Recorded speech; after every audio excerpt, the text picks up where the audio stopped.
السلام علیکم پیارے دوستوں اور بچوں، آج کی کہانی کا نام ہے جادو کا پہاڑ۔ ایک دفعہ کا ذکر ہے، ایک ملک پر ایک بادشاہ حکومت کرتا تھا۔ بادشاہ بہت رحم دل اور خدا ترس تھا۔ بادشاہ دربار لگائے بیٹھا تھا کہ ایک جادوگر نے دربار میں حاضری کی اجازت چاہی۔ بادشاہ نے ناگواری سے اجازت دے دی۔ اسے نہ جانے کیوں ان جادوگروں سے بیر تھا۔ جادوگر نے دربار میں نظر دوڑائی اور بادشاہ کی طرف دیکھنے لگا۔ بادشاہ نے اس سے کہا کہ وہ اپنے مداح بیان کرے۔ جادوگر نے جان کی امان طلب کی۔ بادشاہ نے امان دے دی۔ جادوگر نے کہا کہ اسے جادو کے عملیات کے لیے شہر سے باہر زمین چاہیے۔ اس نے جس زمین کی طلب کی وہ شہزادے کے محل کے لیے مخصوص تھی۔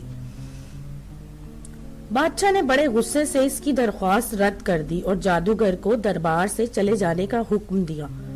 جادوگر کی آنکھوں میں خون اتر آیا۔ وہ منہ ہی منہ میں کچھ بڑبڑاتا ہوا وہاں سے چلا گیا۔ کچھ عرصے بعد ملک میں عوامی میلے کی تقریبات شروع ہونے والی تھی۔ بادشاہ نے اعلان کیا کہ اس موقع پر وہ عوام کے سامنے ایک نیا کھیل پیش کرے گا۔ میلے کی تیاریاں پورے زور و شور سے ہونے لگی۔ آخر میلے کا دن آ پہنچا۔ اس دن عوام کا جوش و خروش دیکھنے سے تعلق رکھتا تھا۔ وہ سب بادشاہ کا نیا کھیل دیکھنے کے لیے شاہی محل کے گرد جمع ہو گئے۔ بادشاہ کے اشارے پر میدان میں بہادر جمع ہونے لگے۔ ان میں خصوصیت یہ تھی کہ وہ آپس میں بھائی بھائی تھے۔ ان کے ہاتھوں میں مصنوعی ہتھیار دے دیے گئے تھے۔ چھوٹے بھائی اپنے بڑے بھائیوں کے مقابل تھے۔ مصنوعی ہتھیاروں سے جنگ ہونے لگی۔ عوام اسے ایک دلچسپ تفریح سمجھ کر لطف اندوز ہو رہے تھے۔ جیتنے والے کو انعام و اکرام دیا جاتا تھا اور ہارنے والے کو شرمندگی کے سوا کچھ نہ ملتا۔ آخر میں دونوں شہزادوں کو ایک دوسرے کا مقابلہ کرنے کا حکم دیا گیا۔ عوام بڑی دلچسپی سے کھیل دیکھ رہے تھے۔ دونوں شہزادے پینترے بدل بدل کر ایک دوسرے پر حملہ کر رہے تھے۔ اچانک چھوٹے شہزادے نے تلوار کا ہاتھ مارا۔ بڑا شہزادہ زخمی ہو کر گر پڑا۔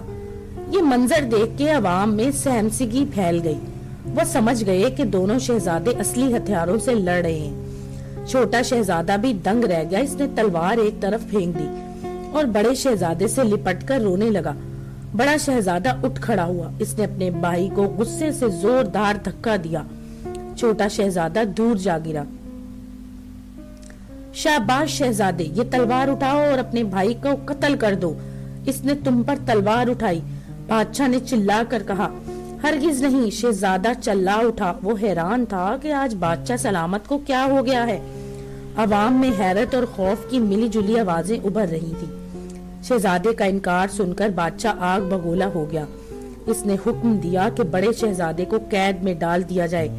اس نادار شاہی حکم پر ملکہ نے فریاد کی، مگر بادشاہ نے اس کی ایک نہ سنی۔ شہزادے کو قید میں ڈال دیا گیا۔ بادشاہ نے اعلان کروا دیا کہ 3 دن بعد وہ اپنے بڑے شہزادے کو اپنے ہاتھوں سے قتل کرے گا۔ جس نے اس کی حکم عدولی کی ہے۔ اس عجیب و غریب صورتحال پر ملک میں خوف و ہراس پھیل گیا۔ کسی کو بھی اپنے بادشاہ سے ایسی توقع نہ تھی۔ عوام کو اپنے شہزادے سے بے حد محبت تھی۔ وہ اسے قتل ہوتے کیسے دیکھ سکتے تھے؟ عوام کی طرف سے کی جانے والی رحم کی اپیلوں کو بادشاہ نے مسترد کر دیا۔ شہزادے کو قید ہوئے دوسرا دن تھا۔ رات کے وقت ملکہ اپنے چند وفاداروں کے ساتھ قید خانے میں آئی۔ قید خانے میں زبردست پہرا تھا، لیکن پہرے دار بادشاہ کے اس ظالمانہ فیصلے سے خوش نہ تھے۔ انہوں نے ملکہ کو فوراً راستہ دے دیا۔ پہرے دار جانتے تھے کہ بادشاہ کو خبر ہو گئی تو وہ سب مارے جائیں گے، مگر وہ شہزادے کی زندگی کے لیے اپنی زندگیاں قربان کر دینا چاہتے تھے۔ شہزادہ ملکہ کو دیکھ کر بہت خوش ہوا۔ ملکہ نے کہا، شہزادے، بادشاہ حضور کسی صورت میں تمہیں معاف کرنے پر تیار نہیں۔ اب صرف یہی صورت باقی رہ جاتی ہے کہ تم یہاں سے فرار ہو جاؤ۔ ملکہ عالیہ، میں بزدلوں کی طرح بھاگنا نہیں چاہتا۔ جو میرے مقدر میں ہوگا وہ ہو جائے گا۔ شہزادے نے غصے سے کہا۔ ملکہ کے بہت سمجھانے بجھانے پر شہزادہ وہاں سے جانے پر راضی ہو گیا۔ ملکہ نے پہرے داروں سے کہا کہ وہ بھی جہاں چاہیں چلے جائیں، ورنہ بادشاہ ان کو زندہ نہیں چھوڑے گا۔ پہرے دار شہزادے اور ملکہ کی سلامتی کی دعائیں کرتے چلے گئے۔ ملکہ نے شہزادے کو گھوڑے پر بٹھا کر رات کی تاریکی میں وہاں سے فرار کر دیا۔ شہزادے نے گھوڑے کو آزاد چھوڑ دیا۔ گھوڑا رات بھر سر پٹ دوڑتا رہا۔ دن کا اجالا پھیل گیا تو شہزادہ سستانے کے لیے رک گیا۔ ایک پہاڑ کے دامن میں اس نے گھوڑے کو چرانے کے لیے چھوڑا اور خود لیٹ کر کمر سیدھی کرنے لگا۔ اچانک اسے پھینچی پھینچی سی آواز کی چیخ سنائی دی۔ شہزادہ گھبرا کر اٹھ بیٹھا۔ اس کے ساتھ ہی شہزادے کو کمر میں سوئی چبھنے کا احساس ہوا۔ اس نے گھوم کر دیکھا تو حیران رہ گیا۔ اس کی پشت پر ایک ننھا سا بونا کھڑا تھا۔ اس کا قد بمشکل سے 6 انچ ہوگا۔ شہزادی کی کمر میں چبھنے والی سوئی بونے کا نیزہ تھا۔ شہزادے کے لیے لیٹتے وقت بونا اس کے نیچے دب گیا تھا۔ شہزادے نے پیارے سے بونے کو اپنے ہاتھوں میں اٹھایا۔ بونے نے اپنے آپ کو چھڑانے کے لیے زور لگانا شروع کر دیا۔ شہزادے نے بونے کو یقین دلایا کہ وہ دوست ہے۔ شہزادے نے اپنے تھیلے سے پھل نکال کر بونے کو دیے۔ بونا دیکھتے ہی دیکھتے تمام پھل چٹ کر گیا۔ شہزادہ حیرت سے اس کی طرف دیکھ رہا تھا۔ بونے نے اپنی باریک آواز میں پوچھا، اے اجنبی، تو کون ہے؟ کیوں اپنی جان کے در پہ ہوا ہے کہ ہمارے علاقے میں آ گیا ہے؟ بونے کی بات سن کر شہزادہ مسکرانے لگا۔ اس نے بونے کو اپنی دکھ بھری کہانی سنائی۔ کہانی سن کر بونے کی آنکھوں میں آنسو آ گئے۔ اس نے شہزادے سے کہا، چل میں تجھے اپنی بستی کے سردار کے پاس لے چلتا ہوں۔ وہ ضرور تیری مدد کرے گا اور شاید تو بھی ہمارے کسی کام آ جائے۔ شہزادہ اپنے گھوڑے کو ساتھ لے کر بونے کے ساتھ چل پڑا۔ بونا گھوم کر پہاڑ کی دوسری جانب نکل آیا۔ پہاڑ کا یہ حصہ سرسبز و شاداب تھا۔ نشیب میں ایک خوبصورت وادی نظر آ رہی تھی۔ بونے کا رخ اسی وادی کی جانب تھا۔ وادی میں شہزادے کو چھوٹے چھوٹے بے شمار گھر نظر آئے۔ یہ بونوں کے گھر تھے۔ وادی کے درمیان میں ایک نسبتاً بڑا گھر بنا ہوا تھا۔ یہ ماچو کا گھر تھا جو بونوں کا سردار اور معزز شخص تھا۔ شہزادے کی بستی میں داخل ہوتے ہی بونے عورتیں، مرد اور بچے ہجوم کی صورت میں اس کے ساتھ ہو لیے۔ وہ سب حیرت سے اس دیو قامت انسان کو دیکھ رہے تھے۔ چند لمحے بعد ماچو گھر سے باہر آیا۔ وہ ایک ضعیف العمر بونا تھا۔ داڑھی اور سر کے بال سفید ہو چکے تھے۔ ماچو کی آمد پر تمام بونے احتراماً جھک گئے۔ ماچو نے عزت سے شہزادے کا استقبال کیا۔ اس کے حکم پر شہزادے کے لیے خصوصی خیمہ تیار کیا گیا۔ شہزادہ اس تمام کاروائی کو بڑی دلچسپی سے دیکھ رہا تھا۔ سینکڑوں بونے تنہی سے خیمہ تیار کرنے میں مصروف ہو گئے۔ خود شہزادے کو بھی ان کی مدد کرنا پڑی۔ ماچو نے شہزادے کو خیمے میں آرام کرنے کا مشورہ دیا۔ شام کے وقت ماچو اکیلا خیمے میں داخل ہوا۔ شہزادہ اٹھ کر بیٹھ گیا۔ ماچو نے کہا، شہزادے مجھے بتاؤ تم پر کیا مصیبت آ پڑی ہے؟ شہزادے نے اول تا آخر اپنی دکھ بھری کہانی ماچو کو سنا ڈالی۔ ماچو چند لمحے غور کرتا رہا۔ وہ اپنی سفید داڑھی پر خیال انداز میں ہاتھ پھیر رہا تھا۔ بظاہر تو بادشاہ کے اس رویے کی کوئی وجہ نظر نہیں آتی۔ کیا اس سے پہلے کوئی خاص واقعہ ہوا تھا؟ ماچو نے پوچھا۔ شہزادہ ذہن پر زور ڈالنے لگا۔ کچھ عرصہ پہلے بادشاہ سے ایک جادوگر ملنے آیا تھا۔ وہ اپنے جادو کے عملیات کے لیے شہر سے باہر زمین مانگ رہا تھا۔ یہ سن کر ماچو کی آنکھیں چمکنے لگی۔ اس نے شہزادے سے جادوگر کا خلیہ پوچھا۔ اس کے بعد زمین پر الٹی سیدھی لکیریں کھینچنے لگا۔ چند لمحے بعد اس نے سر اٹھایا تو اس کے چہرے پر فکر مندی کے آثار تھے۔ بادشاہ پر جادو کیا گیا ہے۔ کیونکہ تمہاری وجہ سے جادوگر زمین سے محروم ہو گیا، اس لیے اس نے جادو کر کے بادشاہ کو تمہاری جان کا دشمن بنا دیا ہے۔ بادشاہ پر سے جادو ختم کرنا ضروری ہے، ورنہ وہ ملکہ اور چھوٹے شہزادے کو بھی نقصان پہنچا سکتا ہے۔ ماچو نے اپنے الفاظ پر زور دیتے ہوئے کہا۔ یہ سن کر شہزادہ بھی فکر مند ہو گیا۔ عقل مند ماچو، میری مدد کرو، شہزادے نے التجا کی۔ اس کے لیے پہلے تمہیں ہماری ایک مشکل حل کرنا ہوگی۔ ماچو نے کہا، پچھلے ماہ سے ہماری بستی پر ایک آفت نازل ہو گئی ہے۔ ایک بہت بڑا جانور جو پہاڑ کے پیچھے جھیل میں رہتا ہے ہماری بستی میں آ جاتا ہے اور بونوں کا شکار کر لیتا ہے۔ اب تک کئی بونے اس کا شکار ہو چکے ہیں۔ ماچو کی آنکھوں سے آنسو بہنے لگے۔ शहजादा फौरन इस जानवर को हलाक करने पर तैयार हो गया। अगले दिन बस्ती में ये खबर आम हो गई। बोने खुशी से नाचते कूदते जलूस की शक्ल में शहजादे के साथ हो गई। इन्हें पूरा यकीन था कि शहजादा खूनी जानवर से इनको निजात दिलाएगा। शहजादा घोड़ी पर सवार था। माछो घोड़ी की गर्दन पर बाल पकड़े बैठा हुआ था। कुछ देर बाद माछो की रहनुमाई में शहजादा पहाड़ी झील पर पहुंच गया। ये बहुत बड़ी और गहरी झील थी। झील का पानी स्याह रंग का था। शहजादे के साथ आने वाले बोने नन्हे नन्हे नेजों से मुसल्लाह थे। शहजादे ने घोड़े को झील के करीब एक दरख्त से बांध दिया और खुद बोनों के साथ छुपकर जानवर से के झील से बाहर आने का इंतजार करने लगा। दोपहर का वक्त होने को था और ये वक्त जानवर के पानी पीने से का है। अचानक शहजादे के घोड़े ने जोर जोर से उछलना शुरू कर दिया।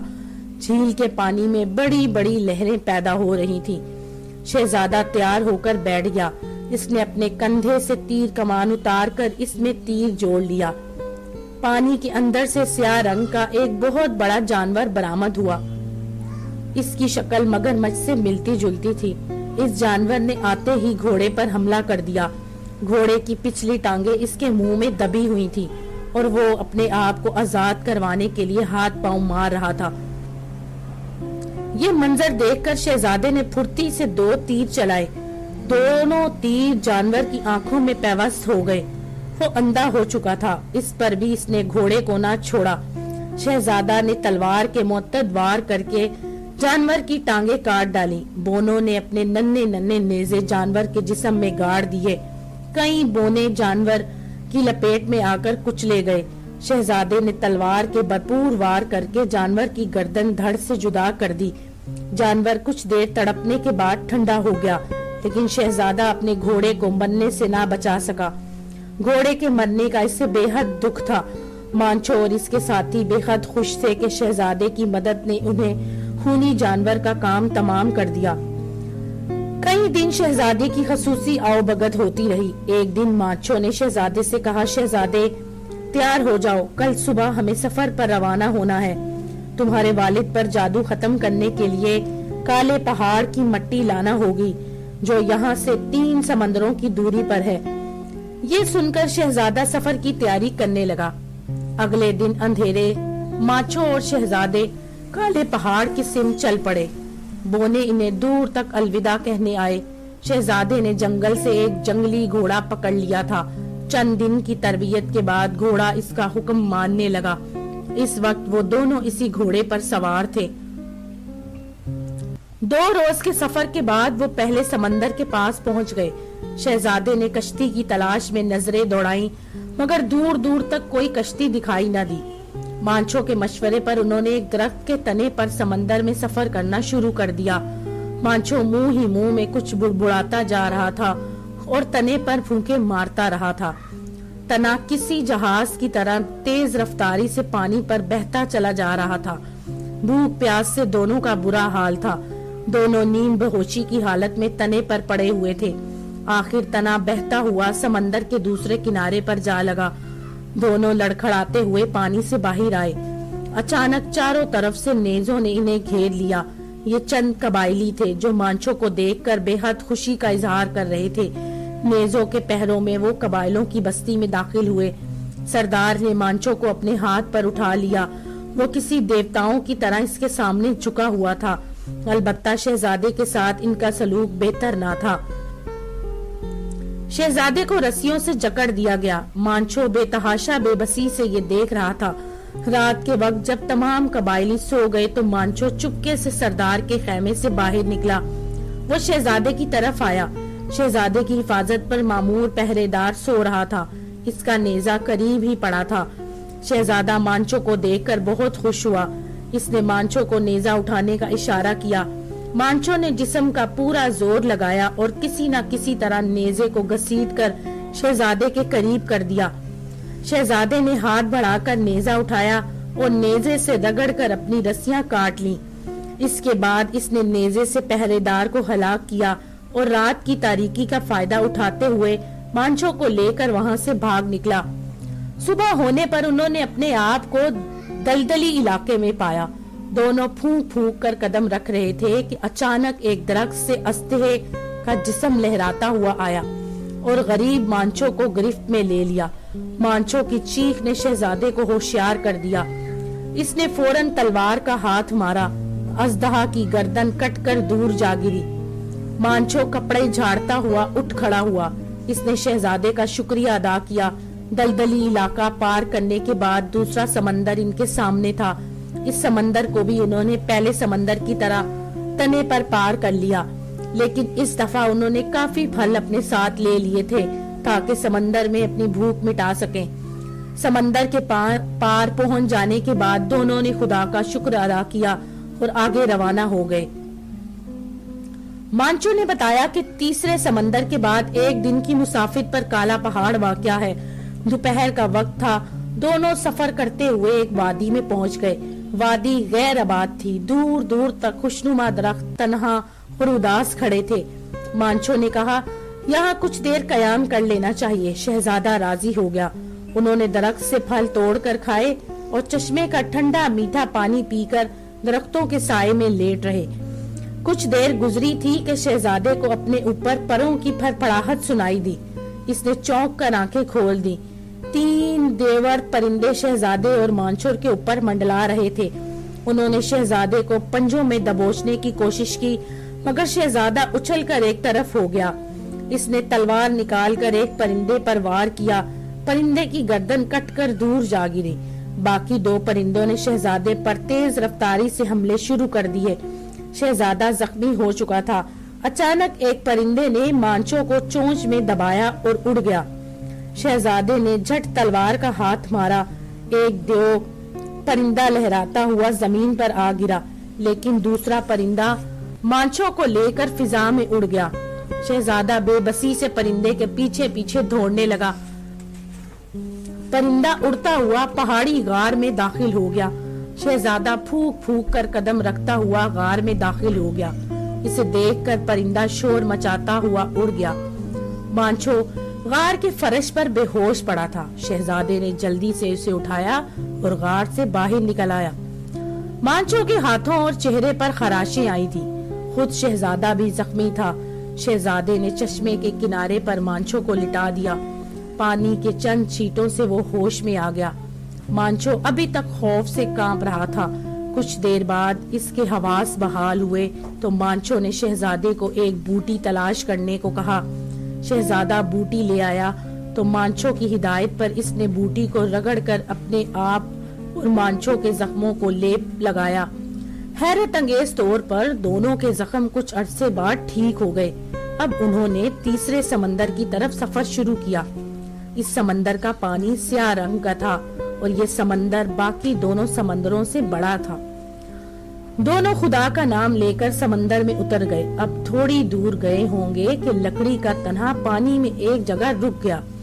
मांचो ने परेशानी से तने की तरफ देखा और बोला, शहजादे होशियार हो, जादू के चक्कर में फंस गए हैं। अचानक तने ने तेज रफ्तारी से घूमना शुरू कर दिया। इसके साथ ही बड़े बड़े मगरमच्छों ने इन्हें घेरे में ले लिया। शहजादे को चक्कर आने लगे। तना इतनी तेजी से घूम रहा था कि इस पर तवाजुन बरकरार रखना मुश्किल था। मांचो ने फौरन अपनी जेब से एक नन्ही सी खोपड़ी निकाली और घुमाकर पानी पर दे मारी। एक धमाका हुआ और चारों तरफ धुआं फैल गया। धुआं छटा तो मगरमच्छ गायब हो चुका था। इसका तना पानी पर पहले की तरह बहने लगा। शहजादे ने इत्मीनान का सांस लिया। समंदर की दूसरी जानिब का इलाका बेहद खूबसूरत और सरसब्ज और शादाब था। मांचो ने बताया कि यहाँ से एक दिन की मुसाफिर पर काला पहाड़ है, जिसकी हिफाजत एक जादूगर करता है। इस पहाड़ की मिट्टी में ये तासीर पाई जाती है कि हर किस्म के जादू को खत्म कर देती है। उन्होंने सफर की रफ्तार और तेज कर दी। ठीक एक दिन बाद दूर से काला पहाड़ नजर आने लगा। इसका रंग बिल्कुल स्याह था। ऐसा लगता था जैसे किसी ने जादू के जोर से इसका रंग स्याह कर दिया हो। पहाड़ के आसपास दूर दूर तक घास फूस और जंगली पौधों का नामो निशान न था। मांचो ने शहजादे को होशियार रहने को कहा। वो दोनों दबे पांव पहाड़ी की जानिब बढ़ने लगे। पहाड़ बड़े बड़े पत्थरों से बना हुआ था। ये पत्थर इतने बड़े बड़े थे कि इन्हें उठा कर ले जाना किसी के बस की बात नहीं थी। शहजादे ने परेशानी से माचो की तरफ देखा। माचो मुस्कुराया और बोला, शहजादे परेशान ना हो, इस पहाड़ की दूसरी जानिब एक गार है, इस गार से मट्टी हासिल करनी है। वो दोनों घूमकर पहाड़ की दूसरी तरफ जा पहुंचे। काफी तलाश के बाद पहाड़ की बुलंदी पर गार दिखाई दिया। शहजादा और मांचो ऊपर चढ़ने लगे। अभी गार से चंद कदम के फासले पर थे कि अचानक फिजा में फड़फड़ाहट सुनाई दी। एक जादूगर बर्क रफ्तारी से उड़ता हुआ आ रहा था। वो गार के दरवाजे पर खड़ा हो गया। जादूगर के होंठों पर मजाकिया खेज मुस्कुराहट थी। अरे ये तो वही जादूगर है जिसने बादशाह हजूर पर जादू किया था, शहजादे ने हैरत से कहा। शहजादे जरा संभल कर इसका मुकाबला करना, ये बड़ा खतरनाक जादूगर है, मांचो ने शहजादे से सरगोशी करते हुए कहा। शहजादे ने मयान से तलवार निकाली और जादूगर पर झपट पड़ा। जादूगर हवा में बुलंद होकर शहजादे का वार खाली कर दिया। वो मुंह ही मुंह में कुछ बुड़बुड़ाने लगा। अचानक चारों तरफ से रस्सियां नमूदार हुई और जादूगर कह के लगाने लगा। मांचो एक बड़े पहाड़ की ओर में छुपा तमाशा देख रहा था।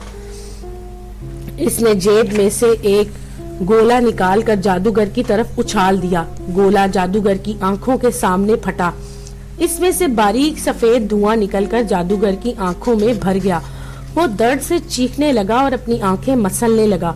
मांचो गनीमत जानकर तलवार के एक वार से इसकी गर्दन उड़ा दी। जादूगर की मौत के बाद चारों तरफ अंधेरा छा गया। चंद लम्हे बाद अंधेरा छट गया। शहजादे ने गार में दाखिल होकर सया मट्टी हासिल की और मांचो के साथ वापसी का सफर रवाना हो गया। बाद एक मुद्दत के वो मांचो की बस्ती में पहुंचा। वहां मांचो ने इसे अलविदा कहा। शहजादा मंजिलों पर मंजिलें तय करता हुआ अपने मुल्क की तरफ चला। जब वो अपने मुल्क में पहुंचा तो इसे मालूम हुआ कि बादशाह ने छोटे शहजादे और मलका को कैद में डाल रखा है। वो सीधा बादशाह के दरबार में पहुंचा। बादशाह ने गौर से शहजादे की तरफ देखा और इसे पहचान कर सिपाहियों को हुक्म दिया कि गुस्ताख शहजादे को गिरफ्तार कर लिया जाए। शहजादे ने गरजदार आवाज में सिपाहियों को रोक दिया। वो आहिस्ता आहिस्ता चलता बादशाह के करीब चला गया। इसने अपने हाथ में दबी स्या मट्टी बादशाह की तरफ उछाल दी।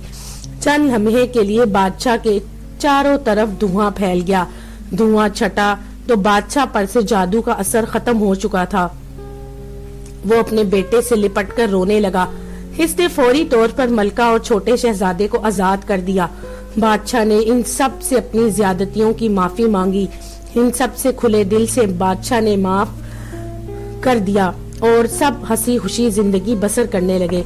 तो दोस्तों, अगर आपको मेरी ये कहानी पसंद आई तो मेरे चैनल को लाइक और सब्सक्राइब जरूर कीजिएगा। जादूगर अभी तक अपनी आंखों पर हाथ रखे दर्द से चिल्ला रहा था।